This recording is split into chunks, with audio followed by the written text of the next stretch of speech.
성부와 성자와 성령의 이름으로 아멘. 안녕하세요. 자, 옆에 분들하고 인사 좀 나누세요. 안녕하세요.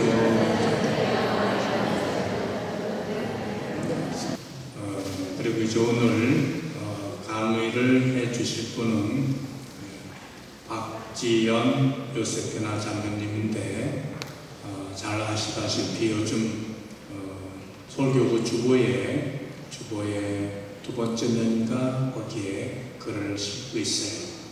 또 의정부 교구에 작은 길 영성이라는 글로 소아 데레사의 어떤 그 영성에 대해서 글을 싣고 있습니다.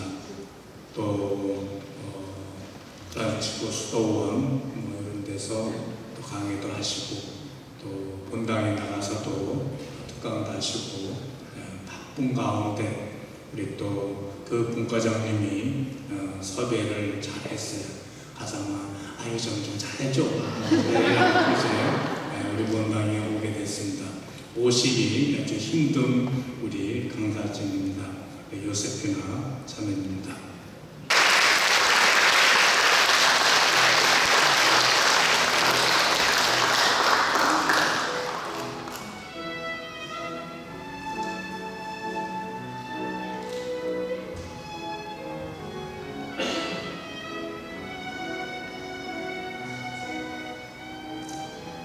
신자 여러분 안녕하세요.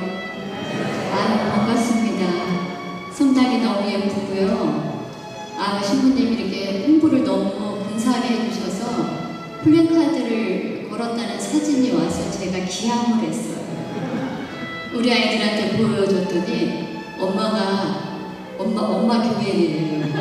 엄마가 목사님이고 너무 어떻게 이렇게 환대를 해주시냐고. 그래서 제가 너무 걱정이 돼서요.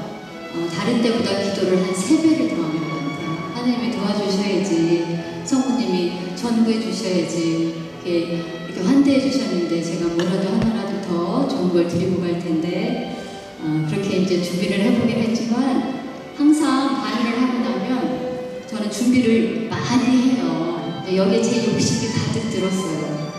이제 시간은 정해져 있는데도 이왕이면 이것도 알려드리고 싶고, 이왕이면 이 좋은 것도 드리고 싶고, 제 이제 신념이에요. 좋은 거를 많은 분들한테 드려야만 한다. 그래서 욕심을 가득 안고 왔지만 항상 끝날 때 보면 너무나 놀랍게 성령께서 누에고치에서 필요한 것만 쫙쫙 뽑아서 그렇게 풀어주시더라고요. 그래서 오늘도 성령께 의탁해 보면서 한번 함께 해보실게요. 우리 오늘 친구가 바이올린을 너무 근사하게 또 해줘가지고 아까 약간 긴장됐었거든요. 근데 그 바이올린 그 성령이 그 사랑의 인사라는 제목처럼 성령의 그 사랑으로 가득 차서 제 마음에 막 와서 씹는 걸 느꼈어요. 그래서 제가 이것도 저 긴장하지 말라고 이렇게 했구나 그런 생각이 들어서 우리 친구 봤나요? 고맙다고 인사하려고 그랬는데 네, 고맙습니다.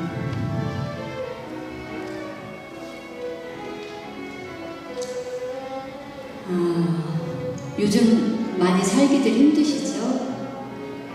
세상이 어렵고 신경 쓸 일도 많고 집집마다 걱정이 없는 집이 없어요. 코로나 지나고 나서 이제 신앙생활 냉담하셨던 분들 성당으로 오시고 이제 회복이 되어 가는데 이제 여러분들 일주일 동안 또 한 달 동안 오늘 하루 고생 많이 하셨을 텐데 잠깐 음악 들으시면서 마음에 이렇게 힐링을 하셨으니까 이번에는 잠깐 눈을 좀 감아 보시고 좀 시간 호흡을 좀 가다듬는 시간을 좀 가져볼게요.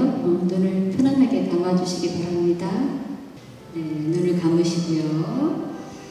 자, 몸의 감각을 지금 내가 이 의자에 앉아 있습니다. 신경을 몸으로 한번 집중시켜 볼게요. 지금 나는 앉아있는 이 상태가 어떻게 느껴지십니까? 가장 편안한 자세를 취해보세요. 오른쪽 어깨에 힘을 좀 쭉 빼시고 왼쪽 어깨도 힘을 빼시고 털썩 내 맡겨본다는 마음으로 힘을 좀 빼볼게요. 의자에 닿아있는 내 허리, 그 감각은 어떻게 느껴지세요? 내 손은 지금 어디에 있나요? 무엇과 닿아 있습니까? 그 촉감을 한번 가만히 느껴보세요. 지금 나는 어떤 생각을 하고 있습니까? 나는 지금 어떤 이미지나 풍경이 떠오르실까요? 나는 지금 어떤 감정이 느껴지죠? 불편한가요? 화가 나나요? 답답한가요? 뭔지 모르게 불안한가요? 나쁜 건 없습니다. 내 안에선 모든 것이 다 일어날 수 있어요. 여러분은 지금 안전합니다. 나를 힘들게 하거나 지치게 한 어떤 문제, 이런 것들이 여기 이 장소에 들어올 수가 없어요. 모든 것이 허용받는 그런 편안한 장소입니다. 내가 있는 그대로의 모습으로 허용받는 것이 어떻게 여러분들 느껴지세요? 아무것도 하지 않아도 되는 그런 상태? 익숙하세요? 아니면 불편하신가요?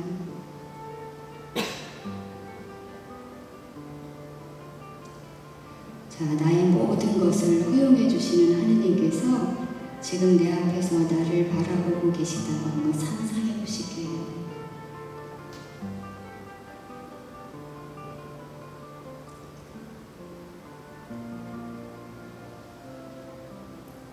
하느님이 나를 어떤 눈빛으로 바라보는지 한번 이렇게 바라봐 보세요.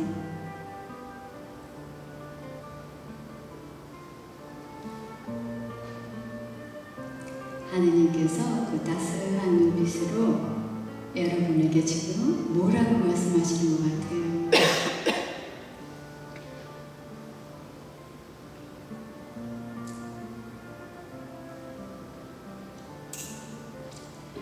예, 호흡을 한 2번 정도 편안하게 하시고 준비가 되시면 이 자리로 돌아오시면 되겠습니다.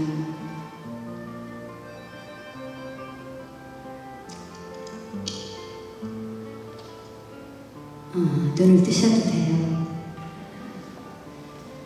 잠깐 자기 자신한테 집중하는 시간을 좀 가져봤어요. 어떠세요? 이렇게 늘 바쁘시게 사시고 분주하셔서 혹시 이렇게 앉아서 가만히 지금 내 상태가 어떤가, 내 마음도 좀 챙겨보고, 물론 이제 묵상기도나 이런 거 해보신 분들은 알지만 하나님 만나면 이런 것도 좋지만 이렇게 하루 종일 시간을 내서 내 자신이 어떤 상태인지 한번 보는 거, 느껴보는 거 굉장히 중요한 것 같아요. 그래서 제가 멈춘다는 거, 머무른다는 것이 여러분들한테 어떤 의미가 있는지 한번 이렇게 좀 힌트 비슷하게 한번 드려보고 이제 마지막에 제가 말씀을 드리겠습니다. 여기 예수님 부활 예수님이세요? 아까 뵀는데 느낌이 어떠세요? 뵈면? 여러분들 느낌이 어떠세요? 예수님 뵈면 성장 신자분들 물어보면 대답을 안 하셔요. 집에 가서 후회하시죠. 아이 그때 내가 얘기했고. 너무 자유롭지 않아요? 너무 자유롭잖아요. 그 고통 속에 십자가에 매달려 계시는데도 너무 자유로우신 거예요. 여러분 우리 예수님께서 우리를 위해서 십자가에서 돌아가시고 이런 건 다 알죠. 하나님께서 예수님을 통해서 우리를 이집트 동사리에서 구출해내서 자유의 땅으로 묶인 것을 다 풀어줘서 그 가나안 땅으로 데리고 가시면서 가르쳐주시고, 그게 다 왜 그런 걸까요? 우리를 행복하게 해주시기 위해서 그런 거거든요. 자, 그렇다면 우리가 어떻게 살아야 하느님께서 기뻐하실 것 같아요? 세검장 성당 신자분들 발표력을 제가 한번 봐야겠어요. 어떻게 살면 기뻐하실 것 같으세요? 우리 자매님, 눈빛을 다 피하시고, 우리 형제님, 우리가 어떻게 살면 기뻐하실 것 같아요? 잘 살아요. 응? 잘 살아야 된다고요. 잘 그쵸, 잘 살아요. 그쵸, 잘 살. 우리 학교 다닐 때 잘하면 참 잘했어요 해줬잖아요. 또 어떻게 행복하게 살면 기뻐하시죠. 여러분들 자식들이 어떻게 살면 기쁘세요? 뭐 좋은 회사 다니고 돈 많이 벌면? 우리 하느님께서는 이제 제 생각인 거죠. 우리가 어떻게 살면 제일 기쁘실까 생각해 봤는데, 나답게 사는 거. 자기답게. 이 세상의 꽃을 한번 보세요, 여러분들. 길가에 꽃이 똑같이 생긴 거 있어요? 다 달라요. 다 달라요. 그래서 가르멜의 서들의 성녀는 그랬어요. 우리는 다 똑같은 꽃이 될 필요가 없어요. 저 꽃이 나보다 더 이쁘다고 그 꽃이 되려고 내가 생긴 꽃을 버리고 그걸 막 따라가서 살 필요가 없어. 꽃은 다 아름답잖아. 우리 보면 이 꽃은 이쁘고 이거는 이쁘지 않다 그러지 않잖아. 다 보면 다 다른데 너무 이쁘죠. 근데 그걸 우리는 고유성이라고 하죠. 우리 자매님만이 가진 고유성, 우리 형제님만이 가진 고유성, 나만이 가진 고유한 나만의 어떤 그런 모습. 그런 모습으로 우리가 살아가고 있을까요? 한번 나만이 가진 나의 고유성, 하나님 나한테 그런 걸 주셨는데 정말 나답게 그렇게 잘 이렇게 살아가고 있을까? 그래서 오늘 한번 저와 얘기를 나눠보면서 그런 시간을 한번 가져보겠습니다. 자료를 하나 볼게요.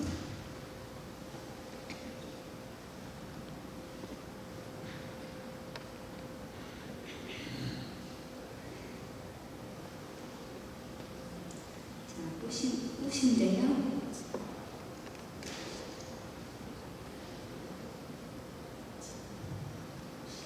이게 뭐가 됐습니다.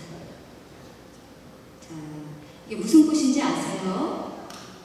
이게 저희 집이 이제 제가 꽃을 키우고 싶어서 주택에 살아요. 그래서 대문에 이렇게 원형으로 해놔서 장미나무 풀이 너무 이뻐요. 정말 한참 폈다가 이제 졌어요.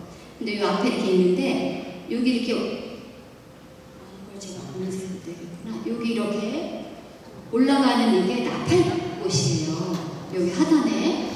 그러니까 이제 봄에는 장미꽃을 보고 가을에는 담벼락이 있으니까 거기에 나팔꽃이 막 입어져요.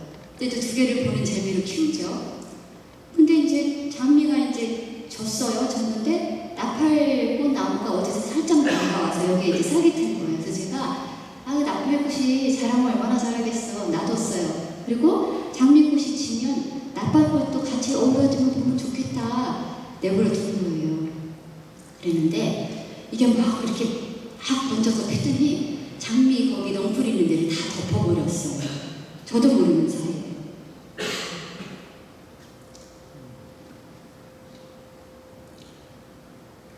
자, 그래서 어떻게 되냐면 다 뒤덮어버려서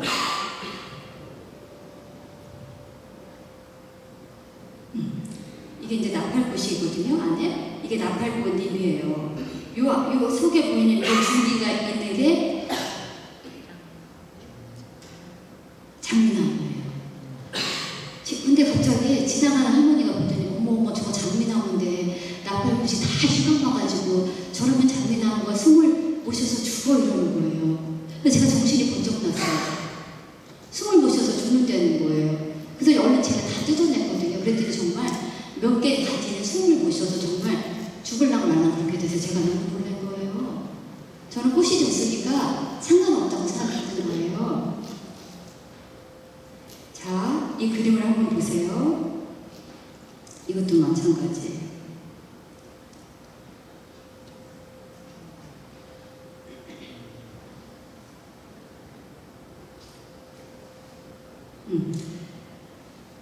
이 나팔꽃 줄기가 저는 이렇게 굵게 막 크는지 몰랐어요.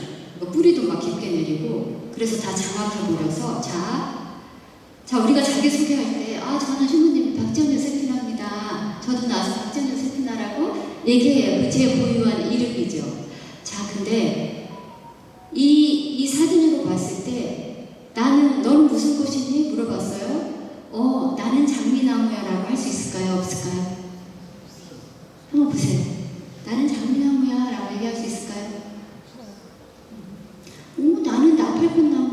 얘기할 수 있어요? 어떻게 얘기할 수 있을까요? 나는 나팔꽃 덩굴에 묶이고 매인 장미나무야. 나는 내 자리도 아닌데 장미꽃 넝쿨 밭에서 피어서 넝쿨 장미를 휘감고 있는 나팔꽃이야. 조건이 묻죠. 자, 어떻게 된 거예요? 매듭이 묶인 거예요. 나만의 공간 그 밭에 나팔꽃이 날아와서 경계가 허물어지면서 내 영역이 없어진 거죠. 그래서 내 고요한 모습이 없어지고 서로 이렇게 엉키고 설킨 관계로 이제 살아나는 거예요. 제가 또 다른 거 하나 보여드릴게요, 여러분.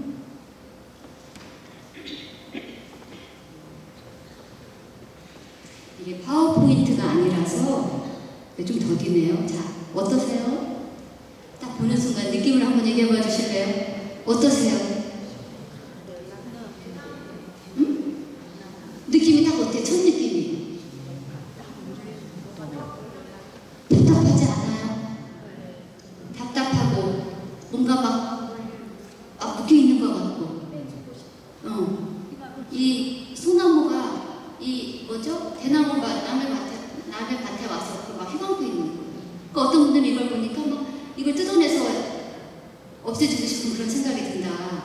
너무 자유로운 모습이 아니다. 숨이 막힌다. 이렇게 얘기하시더라고요. 뭔가에 묶여있고 매인다는 건 그런 거라는 거죠. 자기답게 자기 빛을 낼 수가 없다는 거예요. 자,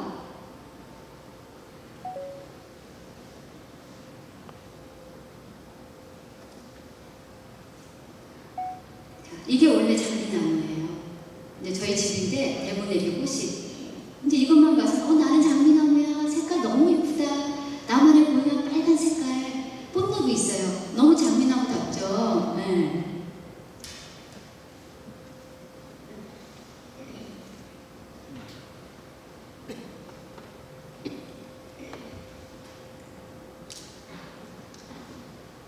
이거는 나팔꽃. 담벼락에 나팔꽃만 있는 거 너무 예쁘죠? 자유로워 보이죠? 아까 그거랑 좀 다르죠? 네. 자, 그래서 우리가 뭔가에 매듭이 묶여지지 않고 누구와의 관계, 우리 엄마 아빠의 십자가를 대신 이제는 뭐 맏아들, 그 다음에 남편의 십자가를 대신 지고 그 매듭에 묶여서 나로 살지 못하는다. 동생들을 돌보느라고 나로 살지 못하는다.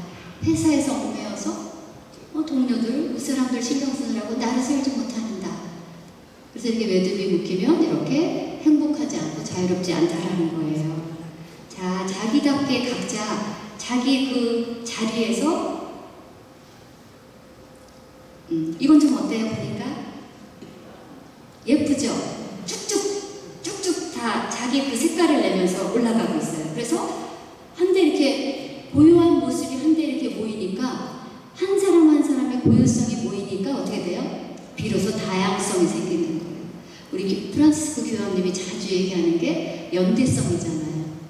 함께 교감하고 연대하는 거.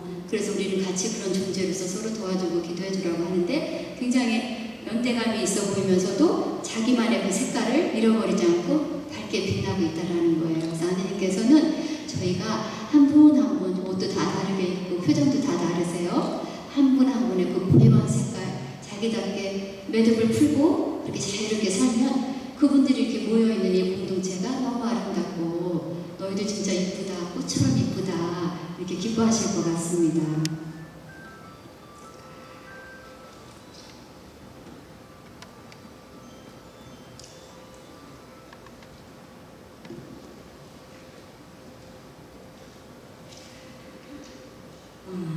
자, 그렇다면 이제 화면을 한번 보셔서 좀 생각들이 많아지셨을 것 같은데, 그래서 나는 나의 각자 모습으로 잘 살아가고 있나, 독립적으로 내 고유한 모습으로. 그래서 지금도 얽히고 설킨 매듭이 내 안에 많아서 이런 걸 좀 풀고 싶은데 방법을 모르고 어떻게 기도해야 되는지도 몰라서 힘들어하시는 분들이 많아요. 그리고 집집마다 기도가 필요하지 않은 집이 없고 매듭이 없는 집이 없어요. 매듭이 없는 집 있으세요? 기도 필요하지 않은 집 있으세요? 없다고들 하시더라고요. 어느 본당에 제가 강의하러 갔더니 어디 형제님이 제 얘기를 가만히 잘 들으시더니 끝나고 내려오셔서 얘기하시는 거예요. 작가님, 저는 오늘 작가님 얘기를 들으면서 항상 제가 살아오면서 마음에 표현할 수 없는 무거운 짐, 뭐가 이렇게 막 이렇게 뭔가 압박되고 짓눌리는 듯한 뭔가가 있다는 걸 항상 느끼고 살았는데 오늘 작가님 얘기를 들으니 그게 매듭이었군요. 저는 그게 매듭인 것도 몰랐습니다. 근데 그렇다면 그런 차원이라면 저는 매듭을 풀어야 할 게 너무 많다는 걸 오늘 알았습니다. 이 형제님은 자아인식을 하신 거예요. 자기 상태가 이게 막 짓눌리듯이 뭔가를 해도 행복하지 않고 해소되지 않아서 나를 막 힘들게 했던 그런 것들이 매듭이었구나. 내가 풀어야 할 매듭이 많은 사람이구나 하는 거를 자아인식을 하신 거예요. 그러니까 이분은 기도만 하시고 노력을 하시면 막 풀어지시겠죠. 그런 분도 계셨어요. 그래서 오늘 한번 우리가 살아오면서 너무 성당에서 너무 또 열심히 살아야 되고 회사에서 열심히 또 뭔가 성취해야 되고 가정에서 가장으로 너무 힘든 그런 삶을 살다 보면 내 상태가 지금 어떤지 내가 지금 뭐가 힘든지를 잘 보기가 쉽지가 않다고 하세요. 그래서 인디안 사람들이 많이 의지하는 속담이 있다고 그러는데 인디안 사람들은 말을 타고 막 이제 그 광야를 질주해서 가다가 가끔씩 내려서 뒤를 이렇게 돌아다본대요. 왜 그럴까요? 미처 따라오지 못한 나의 영혼이 있을까봐 기다려주는 거래요. 저는 이 얘기 듣고 너무 공감이 되었어요. 우리는 막 역할로서 고유한 존재가 아니라 역할로서 엄마의 역할, 슈퍼맨 같은 엄마, 가장의 무게, 착한 딸 여러 가지 역할 때문에 자기 마음이 얼마나 힘든지 자기 영혼이 뭐에 지쳐있는지 볼 새가 없어요. 내가 뭐 때문에 지금 화가 났는지 내 감정 상태가 왜 불안한지 몰라요. 모르기도 하거든요. 아예 보고 싶지도 않고 볼 시간도 없는. 그러니까 지금은 나는 앞으로 나아가야 되기 때문에 볼 수가 없어. 그래서 뒤로 밀쳐지고 외면당했던 그런 것들이 나이가 들고 인간관계에서 어떤 갈등이 생기면 다 올라오는 거예요. 분노하게 되고 상처 원망하게 되고 내가 왜 이러지? 뒤늦게 자신을 발견하게 되고 이래요. 그래서 오늘 이 시간이 여러분들한테 내가 미처 따라오지 못하고 내가 돌보지 못한 외면한 나의 마음, 영혼 그런 것들이 있는지 한번 살펴보시면 좋을 것 같습니다. 자, 우리는 살면서 어떤 매듭을 풀어야 될까요? 어떤 분은 매듭을 푸는 거 쉽지 않잖아요. 관계가 안 좋은 사람을 막 기도하면서 다시 그 상황을 떠올려서 가서 노력도 왠지 해야 될 것 같고 막 사과도 해야 될 것 같고 뭔가를 풀어야 되는 건 굉장히 인건비가 많이 드는 일이잖아요. 그러니까 피곤하니까 여태까지도 살았는데 그냥 기도하고 말지 이러고 안 해요. 근데 성경 말씀에 이런 말씀이 있어요. 마태복음 18장 18절이죠. 너희가 무엇이든 땅에서 매면 하늘에서도 매일 것이고 너희가 무엇이든지 땅에서 풀면 하늘에서도 풀릴 것이다. 가르멜 십자가의 성 요한께서는 이런 말씀도 하셨습니다. 줄이 가늘거나 굵거나 간에 새를 묶은 줄이 끊어지지 않으면 그 새가 날지를 못한다. 아무리 하찮은 것일지라도 집착을 끊지 않는 영혼은 하느님과 합이라는 자유에 도달하지 못한다. 하느님과 존재로서 내 고유한 모습으로 자유롭게 일치하고 살아가는 게 어렵다라는 거예요. 그래서 새가 작은 줄에 묶여 있다고 문제가 아닌 게 아니에요. 여러분들 새 한번 보세요. 가는 실에 묶여 있어도 날지를 못해. 그냥 날개짓 나로서 한번 살아보지 못하는 거예요. 그래서 우리가 일상에서 서로 갈등이 있거나 뭔가 미루고 하지 않았던 것들이 매듭이 된 걸 그냥 작은 거니까 그러고 말지, 그냥 성사 한번 보고 말지 이러고 묶인 매듭들이 방치를 받는 나중에는 너무나 큰 매듭이 돼서 정말 풀 수도 없는 그런 매듭이 돼요. 그럼 그때 너무 더 힘들고 시간도 오래 걸리고 그러겠죠.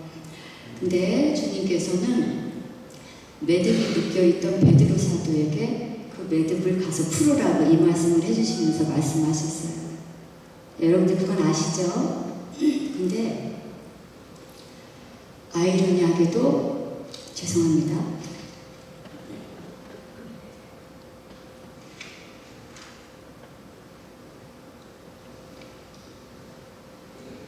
아이러니하게도 베드로 사도도 매듭투성이었어요. 아시죠?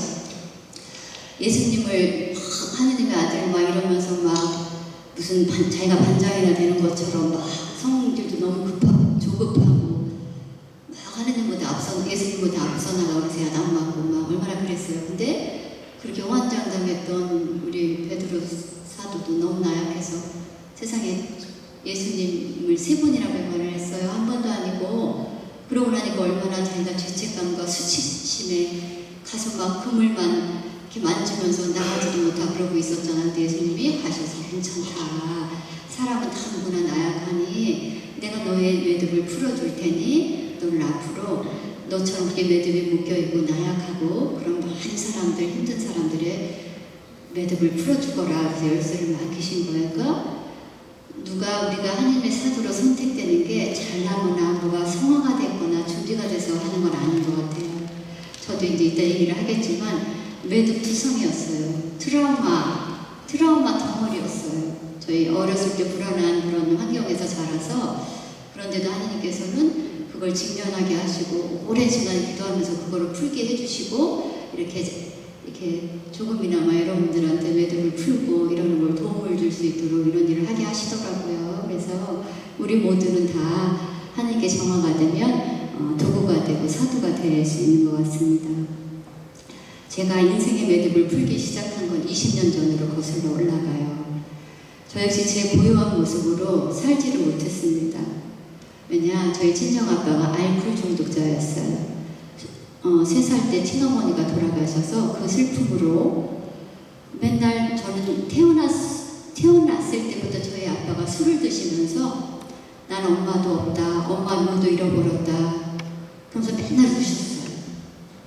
술을 드시면 다 때려붓기고 막 폭력을 쓰시기도 하고 어린 시절의 기억을 생각하면 지금도 막 가슴이 이렇게 조여요. 무서워서 뭐가 막 깨지고 소리가 나고 그러니까 그 불안한 환경에 큰딸이었어요. 밑에 동생이 셋이나 있고 엄마 아빠가 막 그 갈등 상황에서 막 그러고 있으면 저는 큰딸이니까 남들은 도망가서 뭐 할머니네 일러 간다든가 동생들은 어디 이제 방에 숨어있고 이랬는데 저는 도망도 못 갔어요. 그게 제 트라우마예요. 왜 도망 못 갔을까요? 도망가면 우리 아빠가 우리 엄마를 어떻게 해서 우리 엄마가 죽을 것 같은 그리고 엄마를 지켜야 한다는 이 어린 마음에도 얼굴이 막 얼어붙어서 그 자리에 서서 아빠가 무서우니까 맞서 싸우지도 못하고 도망도 못 가면서 그걸 고스란히 다 직면하면서 사색이 돼서 본 거예요. 그래서 지금 이걸 해결할 사람은 나밖에 없다. 지금 이 모든 상황을 내가 다 책임져야만 한다라는 신념이 생긴 거예요. 그러니 얼마나 제가 상처가 많고 컴플렉스가 많고 그랬겠어요. 그러다 보니 어느 순간 제가 20년 전에 많이 아팠는데 내가 죽을지도 모른다는 생각을 하니까 제 살아온 인생이 너무 기가 막힌 거예요. 부모님의 착한 딸로 어떻게 하면 내가 즐거운 기쁜 그런 사람이 돼서 엄마를 웃게 할까? 어떻게 하면 우리 아빠가 저렇게 술을 안 드시고 저를 보면서 그나마 기쁨을 느끼셔서 좀 평화롭게 좀 술을 안 드실까? 그러니까 저는 막 분발해서 두 분을 만족시키는 그런 역할을 해왔던 거예요. 그래서 제가 그런 상처 때문에 지금까지 어떤 관계를 해오고 있는지 한번 제가 보겠습니다.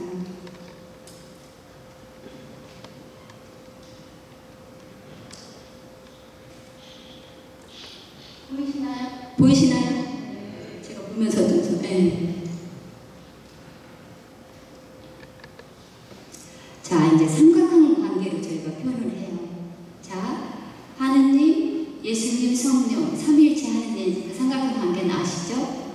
우리는 삼각형 관계 안에서 애초에 태어나기 전에는 그 하느님의 그 고유한 삼각형 관계 안에서 살도록 다 그렇게 이제 태어난 거예요. 근데 살면서 어떤 부모나 그런 관계 안에서 그런 것들이 습득되고 상처가 되면서 관계가 왜곡이 된 겁니다.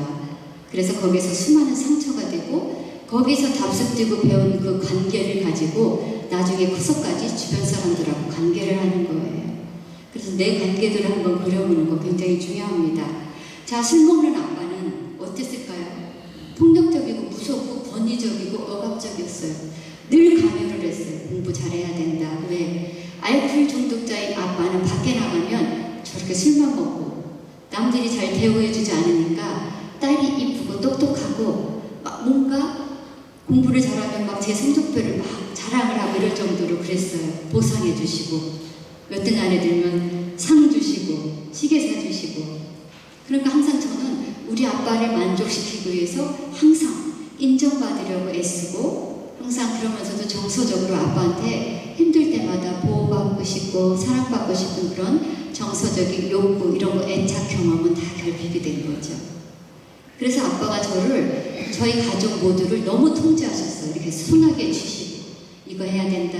어디 가도 왜 가냐. 늦게 오면 왜 늦게 왔냐. 막 엄마도 괴롭히시고 그렇게 하셨었죠. 그러니까 아빠와 저 사이는 경계가 없었어요. 경계가 있어야 되잖아요. 경계란 뭐죠? 아까 나팔꽃과 장미나무처럼 고유한 자기의 자리를 존중받으면서 있으려면 엉겨붙어 있지 않고 경계가 있어야 돼요. 내 자리, 네 자리. 그 경계가 허물어지면 그렇게 유착된 관계가 생기는 거죠. 왜곡된. 근데 그 경계가 저희 아빠도 제가 경계를 세울 줄 몰랐어요. 아빠 저 그렇게 하는 거 싫어요. 아빠 무서우니까 저 지금 그거 안 할래요. 이렇게 경계를 세우는 거거든요. 여기까지고 그 다음은 나는 고맙습니다. 근데 그런 경계를 하나도 세우질 못했어요. 왜? 그렇게 하면은 아빠가 난리가 나니까. 그러니까 저는 경계가 없었어요. 아빠의 사이에. 그러다 보니까 밖에 나가서 얼마 전까지도 남들하고 내 경계를 세워야 할 때 경계를 못 세우는 거예요. 경계를 세우면 내가 아빠한테 했듯이 아빠가 나를 좋아하지 않을까? 저 사람이 나를 좋아하지 않을까? 인정해주지 않을까?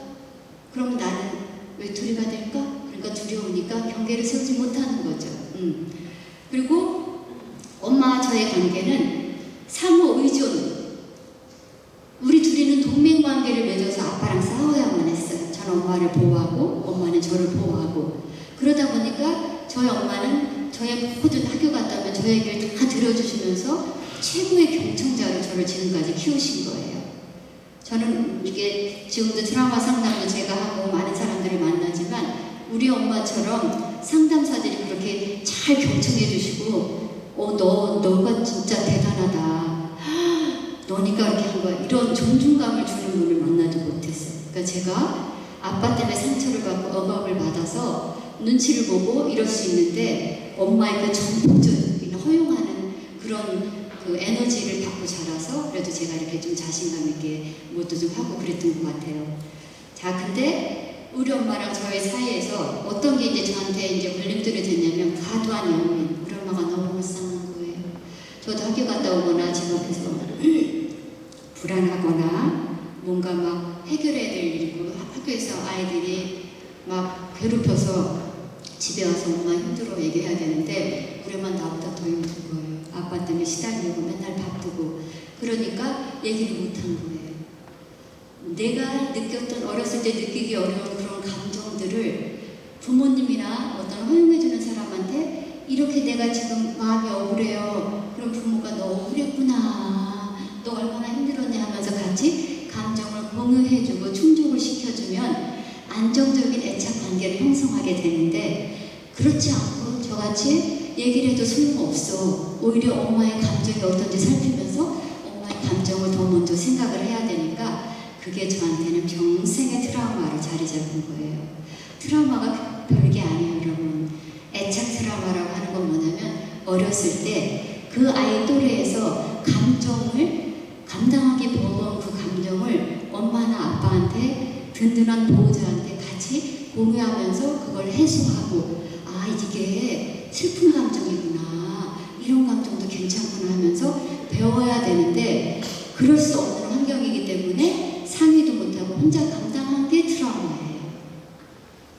그래서 저는 얼마 전까지도 제가 매듭이 풀어지고 정화되기 전까지만 해도 저는 아빠, 엄마, 그 다음에